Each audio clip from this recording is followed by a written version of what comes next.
आप लोग कैसे हैं? हम लोग इतिहास में क्या कर रहे थे? सामाजिक धार्मिक सुधार आंदोलनों की बात हो रही थी और उसमें जिन सुधार आंदोलनों की बात हुई थी, ब्रह्म समाज, आर्य समाज, रामकृष्ण मिशन, इन सब की बात हुई थी। और इसी के साथ ईश्वर चंद्र विद्यासागर, वीर शालिंगम, इन सुधारकों की भी बात हुई थी। अब इसी क्रम में जो रामकृष्ण मिशन की बात हुई थी, तो रामकृष्ण मिशन के संस्थापक आपने देखा कि विवेकानंद है। विवेकानंद की बात हो चुकी है, विवेकानंद की बात हो चुकी है। विवेकानंद के कुछ कथन हैं जो बार बार पूछे जाते हैं और उन कथनों की चर्चा भी हुई थी। जैसे विवेकानंद ने ये शिकागो में जो अपना भाषण दिया था, उसके संदर्भ में न्यूयॉर्क हेराल्ड ने कहा था कि विवेकानंद को सुनने के पश्चात ऐसा लगता है कि उस देश में यानी भारत में अपने मिशनरियों को प्रचार के लिए भेजना मूर्खतापूर्ण कार्य है। तो विवेकानंद का भाषण का मूल थीम था आध्यात्मिकता और भौतिकता का समन्वय। विवेकानंद के जो राजनीतिक विचार थे उसमें भी उन्होंने कहा था कि प्रारंभ में पुरोहितों का शासन था, फिर जो शासन हुआ क्षत्रियों का या जमींदारों का हुआ, कुलीनों का हुआ, उसके बाद व्यापारियों का शासन और भविष्य में शूद्रों का शासन होगा। उस संदर्भ में उन्होंने कहा था कि इसकी शुरुआत रूस और चीन से होगी। इसकी भी बात हुई थी। विवेकानंद भारत के गरीबी और दुख को देखकर विचलित होते हैं और वो कहते हैं कि जब तक ये समाप्त नहीं होगा तब तक हम धर्म की बात नहीं कर सकते। वो कहते हैं कि भारत के गरीबी और दुखों को जब तक दूर नहीं करेंगे तब तक वो धर्म की बात नहीं करेंगे। वो गरीबों और दुखियारियों के विषय में कहते हैं कि मैं उस प्रत्येक व्यक्ति को राजद्रोही मानता हूं जो इन गरीबों के परिश्रम से कमाई गई संपत्ति से पढ़कर पढ़ा लिखा है और इनका ध्यान नहीं रखता है। तो उन लोगों को ये देशद्रोही मानते हैं। यानी विवेकानंद किसको देशद्रोही मानते हैं? उन पढ़े लिखों को देशद्रोही मानते हैं जो गरीबों का ध्यान नहीं रखते हैं। ऐसे ही विवेकानंद ने भारतीय धर्म के विषय में कहा था कि भारत का धर्म अब क्या रह गया है।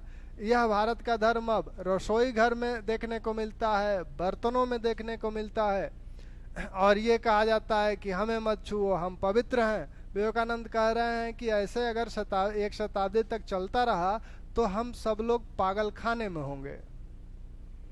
ठीक।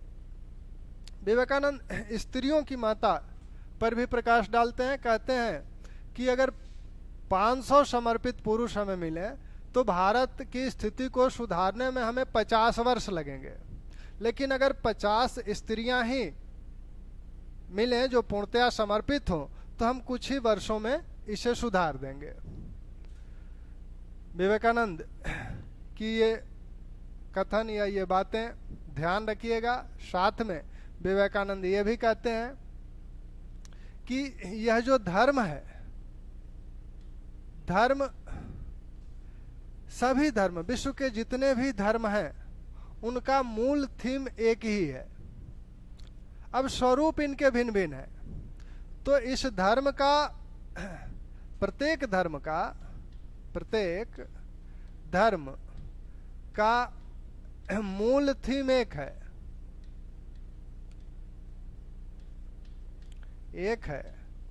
इनके स्वरूप भिन्न भिन्न है। क्योंकि प्रत्येक राष्ट्र की भाषा भिन्न है, वहां के रीति रिवाज और शासन करने के कानून भिन्न है, इसलिए इसके स्वरूप में भिन्नता आती है। वह इस धर्मों के इस स्वरूप में भिन्नता के लिए ईश्वर को धन्यवाद देते हैं। कहते हैं कि ईश्वर को मैं इसके लिए धन्यवाद देता हूं कि ये भिन्नताएं हैं। अब क्यों धन्यवाद देते हैं? इसलिए कि जब तक भिन्नताएं नहीं होंगी, विभिन्न विचार नहीं होंगे, तब तक नए विचार नहीं आ सकते। तो विभिन्न विचार होने से ही नए नए विचार आते हैं। तो नए विचार आने के संदर्भ में, यानी हम और अच्छा करें, इस संदर्भ में वो ईश्वर को धन्यवाद देते हैं। वो ये भी कहते हैं कि मैं किसी गिरजाघर में भी जा सकता हूँ, हमें कोई आपत्ति नहीं है। हम किसी मस्जिद में भी जा सकते हैं, कोई आपत्ति नहीं है। हम किसी बौद्ध मठ में भी जा सकते हैं, हमें कोई आपत्ति नहीं है। हम एक जंगल में तपस्या करते हुए सन्यासी के पास भी जा सकते हैं, हमें कोई आपत्ति नहीं है, क्योंकि सभी धर्म एक हैं। वो कह रहे हैं कि भारत में या विश्व की जो समस्याएं हैं, गरीबी है, इनका निराकरण सबसे पहले होना चाहिए। तब तक वेद, जो कुरान, इन सब चीज़ों को तब तक रख देना चाहिए, उन पे बात नहीं करनी चाहिए। पहले इन समस्याओं का निराकरण प्रस्तुत करना चाहिए। तो इस प्रकार धर्मों की भिन्नता पर भी वो। अब विवेकानंद के इन कथनों के बाद हम लोग आए, थियोसॉफिकल सोसाइटी हो गई थी संभवतः, अगर नहीं हुई थी तो थियोसॉफिकल सोसाइटी, इसके थियोसॉफिकल सोसाइटी के जो संस्थापक हैं वो रूसी महिला ब्लाउटस्की और अमेरिकी विद्वान अलकाट हैं। इस सोसाइटी का गठन अमेरिका में हुआ। बाद में इसका मुख्यालय भारत के मद्रास के पास स्थित अड्यार में 1882 में हुआ। एनी बेसेंट इस सोसाइटी के साथ जुड़ी हुई थी। 1888 में वो इस सोसाइटी की सदस्य बनी। 1893 में एनी बेसेंट भारत आई और 1907 में अलकाट के निधन के पश्चात एनी बेसेंट इस सोसाइटी की अध्यक्षा बनी। एनी बेसेंट का भारतीय राष्ट्रीय आंदोलन में भी महत्वपूर्ण योगदान रहा है। शिक्षा के संदर्भ में भी उनका महत्वपूर्ण योगदान है।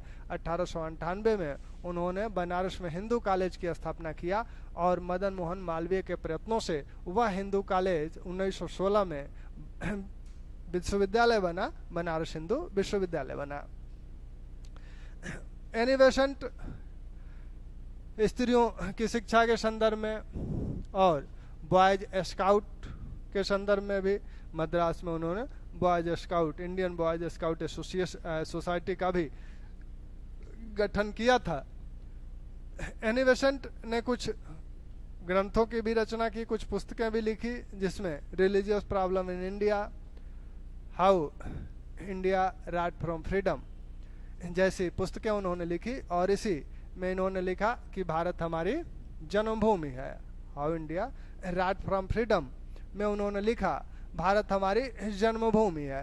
राष्ट्रीय आंदोलन के संदर्भ में भी इनकी बात होगी। होम रूल आंदोलन में तिलक के बाद होम रूल आंदोलन को शुरू करने वाली यही है। अब हम लोग मुस्लिम धर्म सुधार की बात करें तो मुस्लिम धर्म सुधार जो आंदोलन है, मुस्लिम धर्म सुधार आंदोलन, कलर नहीं आ रहा,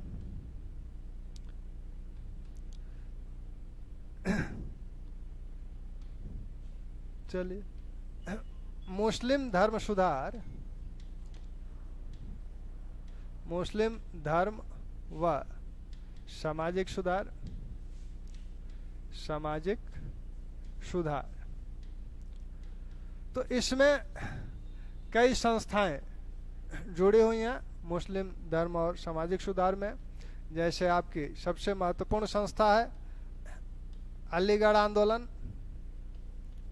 अलीगढ़ आंदोलन,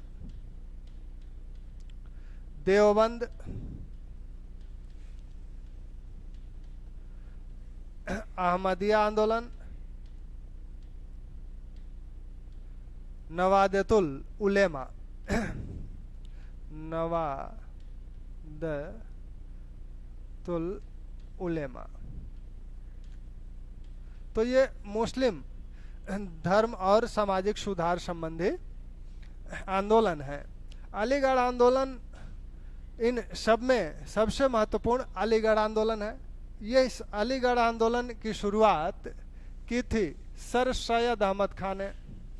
सर सैयद अहमद खान ने, सैयद अहमद खान ने इस आंदोलन को शुरू किया था। सर सैयद अहमद खान का जन्म 1817 में दिल्ली में हुआ था। वो कंपनी की सेवा में थे। कंपनी की सेवा में रहते हुए जब 1857 का विद्रोह हुआ तब वो बिजनौर के सदर अमीन पद पर कार्यरत थे और उन्होंने 1857 पर पहली पुस्तक भी लिखी थी। इन्होंने इस विद्रोह 1857 विद्रोह को एक सैनिक विद्रोह कहा था और उसी समय 1858 में यह भी कहा था कि अगर हिंदू और मुस्लिमों की अलग अलग रेजिमेंटें बनी होती तो ये विद्रोह नहीं होता या सेना में एकजुटता देखने को नहीं मिलती। हालांकि मुस्लिम समाज उस समय क्या था, मुस्लिम समाज बहुत पिछड़ा था, बहुत बेरोजगारी थी, पाश्चात्य शिक्षा से ये लोग दूर थे। इनकी तुलना में जो हिंदू समाज था वह कुछ अधिक प्रगतिशील था। अब जब ब्रिटिश कंपनी को हटाने का प्रयास 1857 में हुआ, वह विफल हुआ, तब सर सैयद अहमद खां को ये लगा कि हम ब्रिटिश कंपनी को तो अब हटा नहीं सकते। तब मुस्लिमों की जो सामाजिक सुधार है, मुस्लिमों की जो उन्नति है वो कैसे किया जाए, इसके लिए उन्होंने ब्रिटिश सरकार का सहयोग प्राप्त करने का प्रयास किया। यह दिखाने का प्रयास किया कि मुस्लिम ब्रिटिश सरकार के वफादार बने रहेंगे। ब्रिटिश सरकार को यह उम्मीद वो दिलाए, यह विश्वास वो दिलाना चाहते थे जिससे कि ब्रिटिश सरकार मुस्लिमों के उत्थान में उनकी सहायता करे। अब मुस्लिमों का उत्थान किस तरह से होगा, उनका शैक्षिक विकास किया जाए, उनके जो धार्मिक रूढ़ियाँ हैं उसको समाप्त किया जाए। धार्मिक रूढ़ियाँ समाप्त तब होगी जब वो पाश्चात्य शिक्षा ग्रहण करें और तर्क और बौद्धिकता का सहारा लें। इसके लिए आवश्यक था कि स्कूल कॉलेजों की स्थापना की जाए। सर सैयद अहमद खान ने सबसे पहले 1864 में गाजीपुर में एक विद्यालय स्थापित किया था। फिर 1865 में सैयद अहमद खान ने साइंटिफिक सोसाइटी कलकत्ता में गठित की। यह साइंटिफिक सोसाइटी विभिन्न पुस्तकों का उर्दू अनुवाद करती थी जिससे मुस्लिम इन पुस्तकों को पढ़ सकें। सर सैयद अहमद खान मुस्लिम धर्म में सुधार की भी बात करना चाहते थे। कुरान की जो टीकाएं पहले लिखी गई थी उसकी वो आलोचना करते हैं और कुरान की टीका लिखते हैं। एक पत्रिका भी तहजीब उल अखलाक निकालते हैं, सभ्यता और नैतिकता, जिसका अर्थ है तहजीब उल अखलाक का। तो सर सैयद अहमद खान के जो उपलब्धियां हैं, जो प्रयास वो कर रहे हैं, उसमें 1864 में उन्होंने गाजीपुर में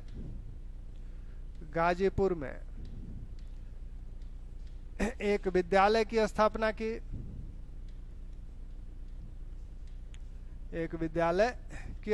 किए। 1865 में कलकत्ता में साइंटिफिक सोसाइटी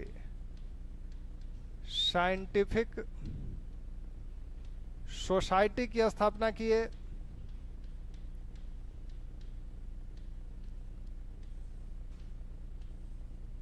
1875 में अलीगढ़ में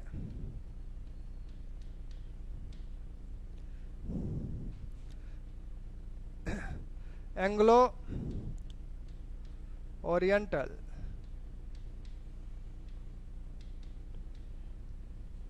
मोहम्मदन एंग्लो ओरिएंटल स्कूल की स्थापना किए और यही स्कूल 1877 में कॉलेज बना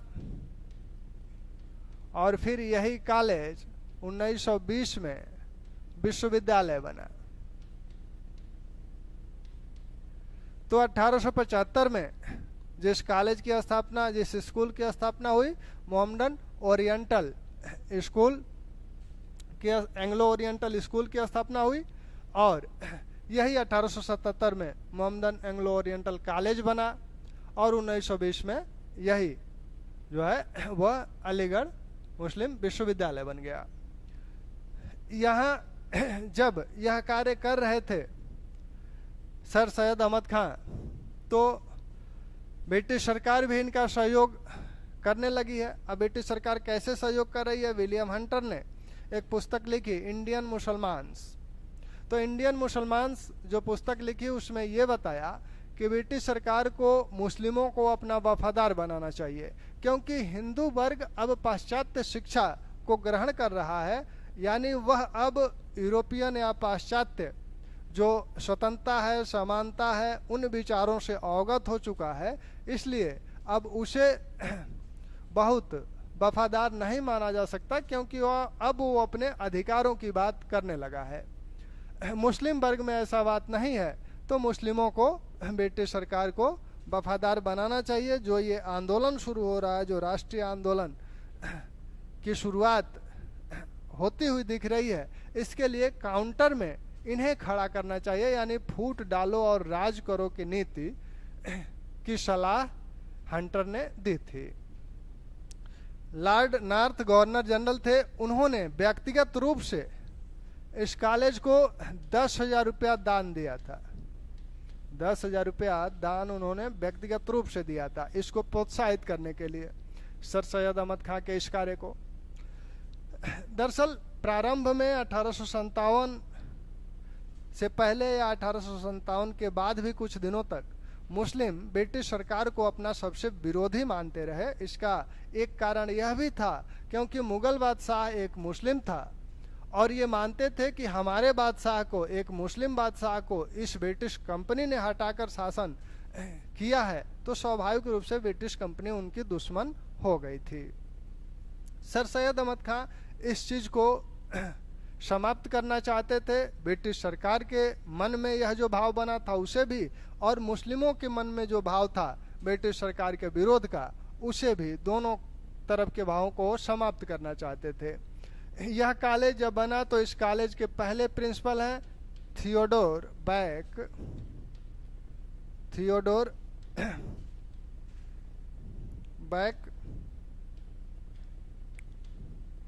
थियोडोर बैक इसके पहले प्रिंसिपल हैं और इन्होंने ही सर सैयद अहमद खां को हिंदुओं के विरुद्ध या भारतीय राष्ट्रीय कांग्रेस के विरुद्ध किया था और इसमें ये एक तरह से सफल भी रहे थे।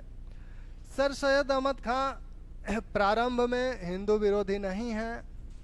1884 में वो कहते हैं कि भारत एक हिंदू राष्ट्र है, यहाँ जितने लोग हैं सब हिंदू हैं। पंजाब में एक सभा को संबोधित करते हुए उन्होंने कहा था कि यहाँ के, इस देश के सभी निवासी हिंदू हैं और अफसोस है कि आप लोग हमें हिंदू नहीं मानते।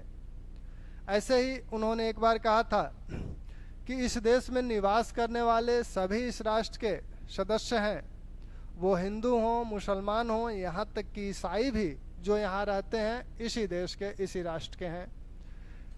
लेकिन 1888 आते आते सर सैयद अहमद खां का सुर बदल गया।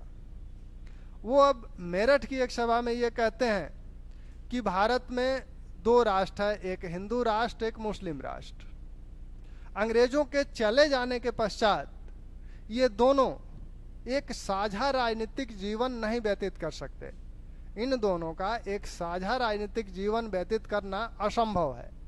तो इस तरह से वो कहते हैं कि एक हिंदू राष्ट्र है, एक मुस्लिम राष्ट्र है, क्योंकि हिंदुओं और मुस्लिमों की कुछ बातें ही, ऊपरी बातें ही समान हैं, अन्यथा इनमें बहुत भिन्नता है। इनके कल्चर में भिन्नता है, इनके धर्म में भिन्नता है, इनके समाज में भिन्नता है। तो इन बातों को रेखांकित कर रहे हैं।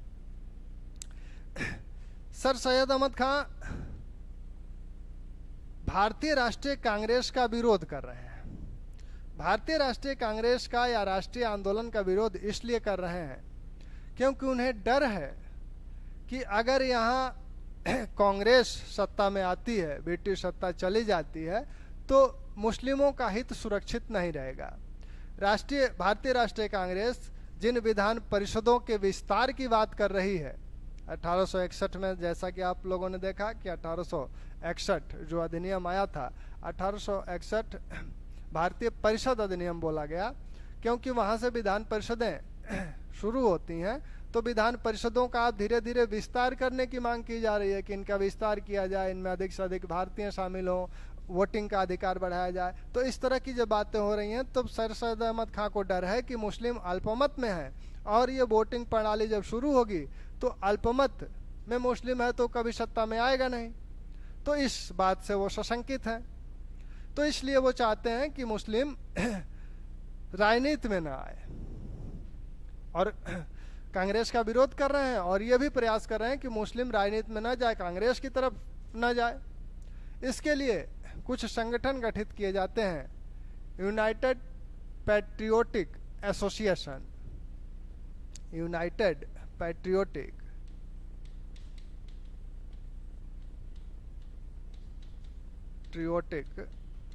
एसोसिएशन,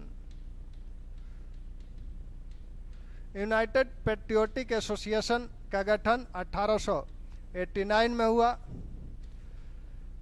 बाद में क्योंकि इसमें सभी लोग, जो भी कांग्रेस, इसमें प्रयास किया गया कि अधिकांश लोगों को कांग्रेस से बाहर रखा जाए, कांग्रेस से दूर रखा जाए। इसमें मुस्लिम भी हैं और हिंदू भी हैं, लेकिन थियोडोर बैक को लगा कि इसमें सभी हैं तो ये बहुत प्रभावी नहीं रह पाएगा। तो इसलिए इन्होंने कहा कि एक ऐसा संगठन बनाया जाए जो कि जिसमें सिर्फ मुस्लिम हो, जिसमें सिर्फ मुस्लिम हो।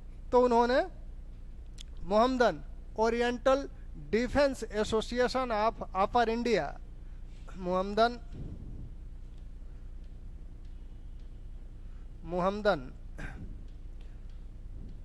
Oriental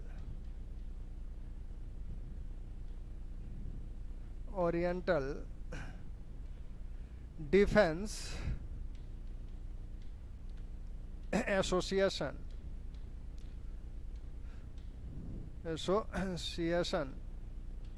association of upper India, इस नाम का एक संगठन 1893 में बना। इसकी जगह Mohammedan oriental defence association of upper India, उत्तर भारत के लिए यह संगठन बनाया गया जिसमें सिर्फ मुस्लिम होंगे। और इस संगठन के माध्यम से यह प्रयास किया गया कि मुस्लिमों को कांग्रेस में न जाने दिया जाए। इसी सिलसिले में एक और प्रयास सर सैयद अहमद खान ने किया। वो प्रयास 1886 में उन्होंने किया था। 1885 में कांग्रेस का गठन हुआ और 1885 में जब कांग्रेस का गठन हुआ था तब कांग्रेस अपना वार्षिक अधिवेशन करती थी। लगभग अमूमन दिसंबर माह के अंतिम सप्ताह में यह अधिवेशन होता था। तो सर सैयद अहमद खान ने 1886 में मुस्लिम एजुकेशनल सोसाइटी का गठन किया, मुस्लिम एजुकेशनल सोसाइटी।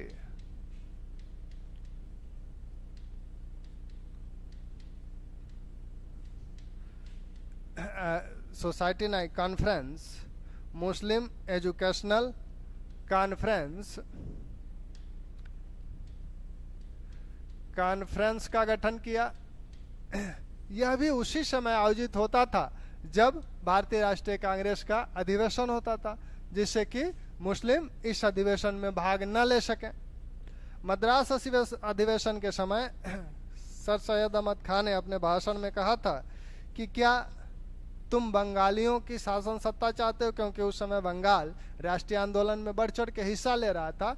तो इन्होंने कहा तुम बंगालियों के पैर या तलवे चाटना चाहते हो, उनका शासन देखना चाहते हो, तो अभी कूद कर जाओ, किसी गाड़ी में बैठ के मद्रास चले जाओ, क्योंकि मद्रास उस समय कांग्रेस का अधिवेशन हो रहा था। तो इस तरह के विचार उनके बन गए थे राजनीतिक संदर्भ में। कुछ पत्रिकाएं उनकी हैं। एक तो उन्होंने कुरान पे टीका लिखी थी, कुरान पर टीका लिखी। उनकी पत्रिका, जो पहली पत्रिका है फारसी में, वो है तहजीब, तहजीब उल अखलाक, उल अखलाक, सभ्यता और नैतिकता। इसका अर्थ होता है सभ्यता और नैतिकता,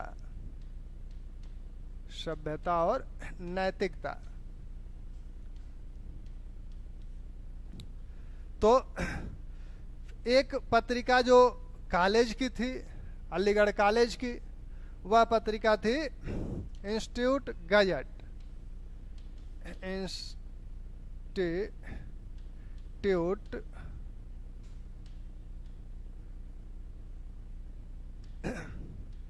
इंस्टीट्यूट गजट नाम से एक पत्रिका थी। वफादार मुसलमान भी एक पत्रिका निकाली गई।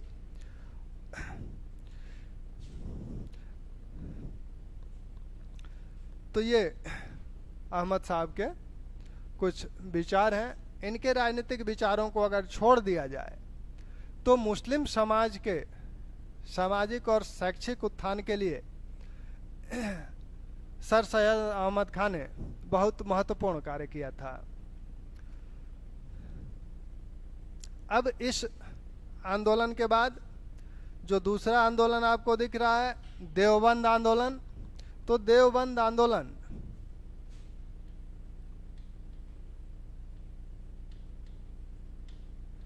यह उत्तर प्रदेश के सहारनपुर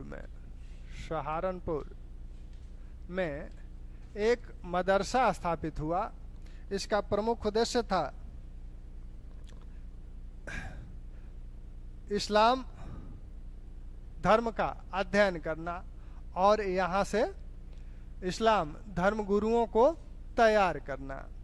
इसके संस्थापकों में आपके हैं ननौतवी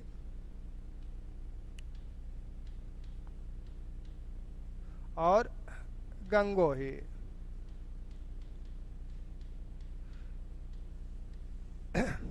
इन लोगों ने इस मदरसा को प्रारंभ किया और यह मदरसा अंग्रेजों के विरुद्ध, यह अलीगढ़ आंदोलन जो है इसका विरोध कर रहा है, क्योंकि यह कुरान और हदीस की शिक्षा पर बल दे रहा है और कुरान और हदीस मुस्लिम धर्म का जो मूल ग्रंथ है वो कुरान है और हदीस में वो बातें बताई गई हैं जो पैगंबर मोहम्मद ने किया था, जिन जिन अवसरों पर वो जो व्यवहार किए थे, जो निर्णय दिए थे, जो कार्य किए थे, तो उन्हें भी एक आदर्श के रूप में माना जाता है। तो कुरान और हदीस के अध्ययन पे बल देते हैं। इसका मुख्य उद्देश्य है मुस्लिम धर्मशास्त्रियों को तैयार करना, मुस्लिम धर्मशास्त्रियों को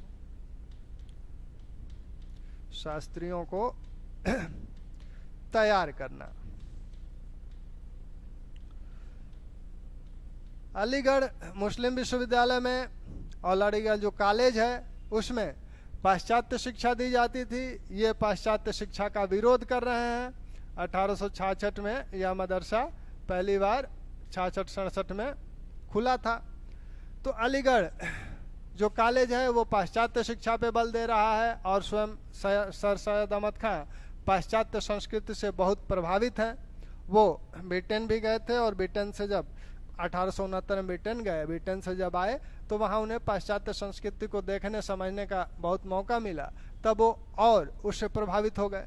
यह जो है उसका विरोध करेगा क्योंकि ये परंपरागत शिक्षा पे बल देता है, तो इसने इनका विरोध किया। इसने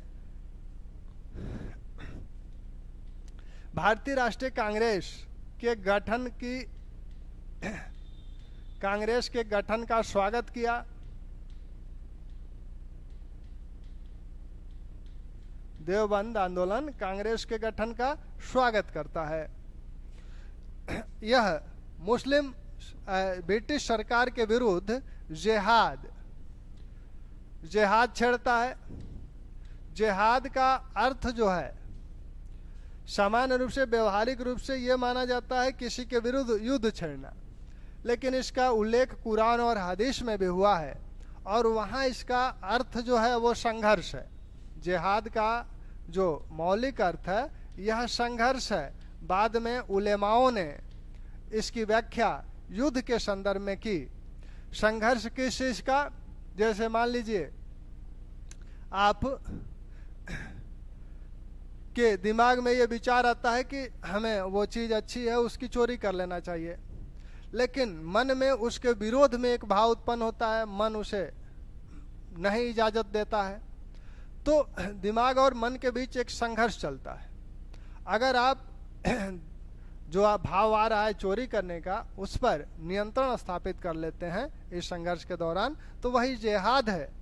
लेकिन यहाँ उसका उलेमाओं ने बाद में इसकी व्याख्या युद्ध के संदर्भ में की, यानी देवबंद आंदोलन ब्रिटिश सरकार के प्रति जिहाद छेड़ देता है।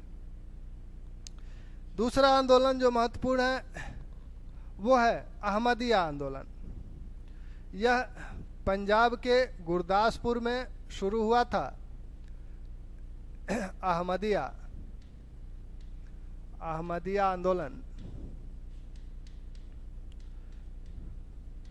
पंजाब के गुरदासपुर में शुरू किया गया। मिर्जा गुलाम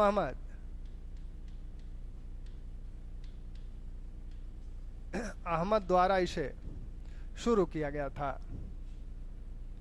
ये उदारवादी विचार के हैं।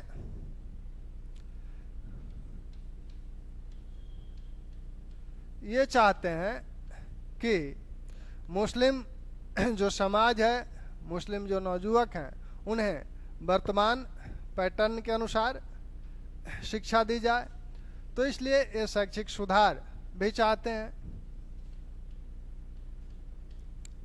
शैक्षिक सुधार भी चाहते हैं। ये स्वयं को पैगंबर की तरह ही, मोहम्मद पैगंबर की तरह ही अपने को मसीहा घोषित किए थे। मसीहा घोषित किए थे। यह आपका 1889 में शुरू हुआ था। मसीहा घोषित किए थे।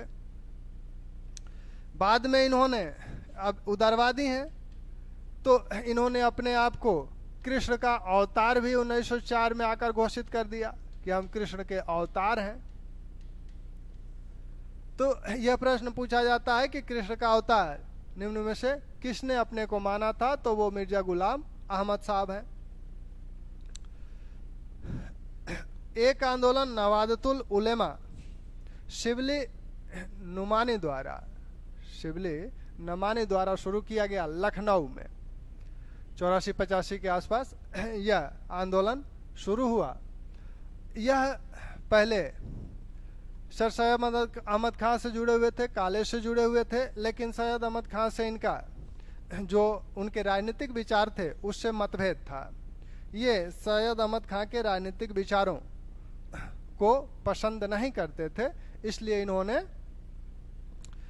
भारतीय राष्ट्रीय कांग्रेस का समर्थन किया था, यानी शिबली नुमानी नवादतुल उलेमा। यह शिबली नुमानी द्वारा शुरू किया गया। कहाँ? लखनऊ में। और इन्होंने क्या किया? कांग्रेस का समर्थन किया। कांग्रेस का समर्थन कर रहे हैं। ठीक। तो मुस्लिम धर्म में ये कुछ सुधार आंदोलन है जो बार बार पूछे जाते हैं, तो इनको ध्यान रखिएगा। कुछ अन्य सुधार आंदोलन है जो कि समय समय पर चलाए गए, जैसे धर्म सभा बंगाल में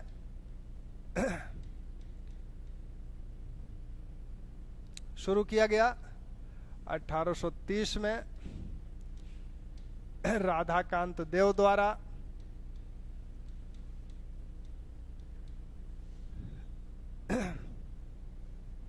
इन्होंने राजा राम मोहन राय का विरोध किया था। सती प्रथा जो समाप्ति थी, तो ये सती प्रथा के समर्थक हैं। सती प्रथा के समर्थक हैं। इन्होंने राजा राम मोहन राय के सती प्रथा समाप्ति संबंधी आंदोलन का विरोध किए थे और इस संदर्भ में इन्होंने समाचार चंद्रिका नामक एक पत्र भी निकाला था। समाचार चंद्रिका।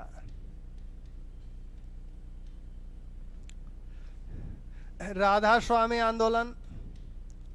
राधा स्वामी आंदोलन यह आगरा में शुरू हुआ था। शुरू करने वाले 1861 शुरू करने वाले आपके हैं शिव दयाल खत्री।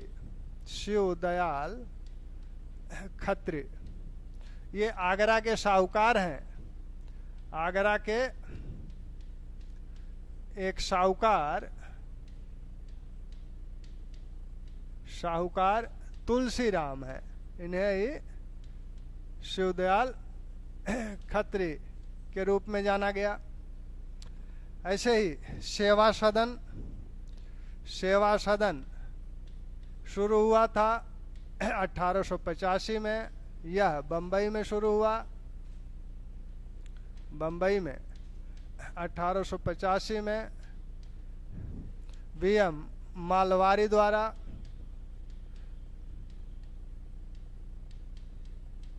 इसे शुरू किया गया था। अन्य जो संगठन और हैं उसमें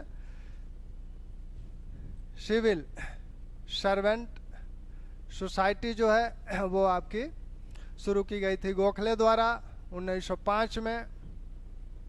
ऐसे ही एक सोसाइटी और है देव समाज। इसको शुरू किया गया था लाहौर में। शुरू किसने 1886 में शुरू किसने किया था? शिव नारायण अग्निहोत्री ने। शिव नारायण अग्निहोत्री ने।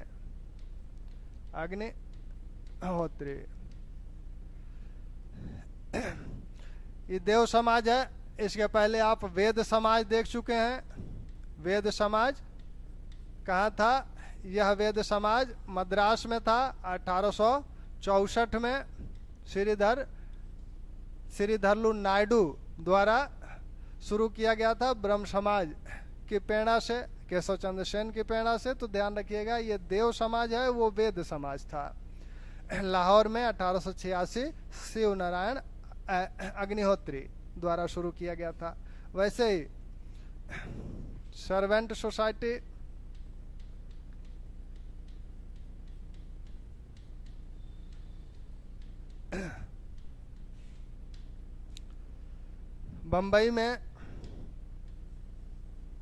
बंबई में शुरू किया गया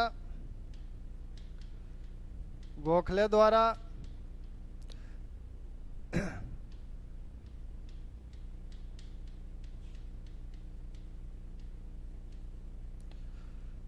सेवा समिति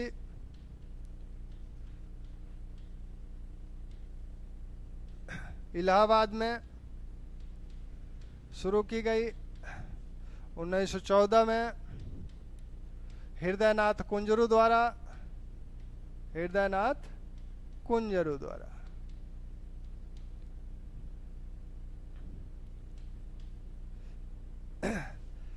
इलाहाबाद में ही एक और संस्था थी सेवा समिति बॉयज स्काउट। तो बॉयज स्काउट को शुरू किया था श्री राम वाजपेयी ने। हालांकि श्री राम वाजपेयी ने इसे शाहजहांपुर में 1913 में सबसे पहले भारत में जो बॉयज स्काउट हैं, बॉयज स्काउट या स्काउट की जो संकल्पना आई थी वह वेडन पावेल द्वारा आई थी। ब्रिटेन के थे। दक्षिण अफ्रीका में बोअर युद्ध के समय यह संकल्पना इनके मन में आई कि युवाओं का युद्ध या शांति काल में, सेवा संबंधी काल में महत्वपूर्ण योगदान हो सकता है, तो इसलिए युवाओं को प्रशिक्षण देना चाहिए। इसी सिलसिले में 1907 में इनके मन में यह विचार आया था। तो विश्व संदर्भ में स्काउट के संस्थापक वेडन पावेल हैं और भारत में भारत में स्काउट के संस्थापक आपके श्री राम वाजपेयी हैं, श्री राम वाजपेयी। सबसे पहले 1913 में शाहजहांपुर में इन्होंने कैंप लगाया था। बाद में मदन मोहन मालवीय और हृदयनाथ कुंजरू के सहयोग से इलाहाबाद में भी सेवा समिति बॉयज स्काउट सोसाइटी का गठन हुआ। बॉयज स्काउट की जगह ही मद्रास में boys scout, Indian boys scout association का गठन एनी बेसेंट ने किया था। तो ये कुछ संगठन है जिनको ध्यान रखिएगा। ये बार बार पूछे जाते हैं, वर्ष भी इनका पूछा जाता है और किसने शुरू किया था ये पूछा जाता है। अब आगे हम लोग निम्न जातीय आंदोलन में अंबेडकर, गांधी, इनको भी यहीं कर लेंगे। फिर इसके बाद गांधी का जो भूमिका होगी वह सिर्फ राष्ट्रीय आंदोलन में हम लोग देखेंगे, सामाजिक भूमिका उनकी यहीं देख ली जाएगी। तो निम्न वर्गीय आंदोलन में उनका अछूतोद्धार वगैरह जो भी कार्यक्रम चले हैं उसके संदर्भ में। तो आज यहीं छोड़ा जाए, फिर धन्यवाद।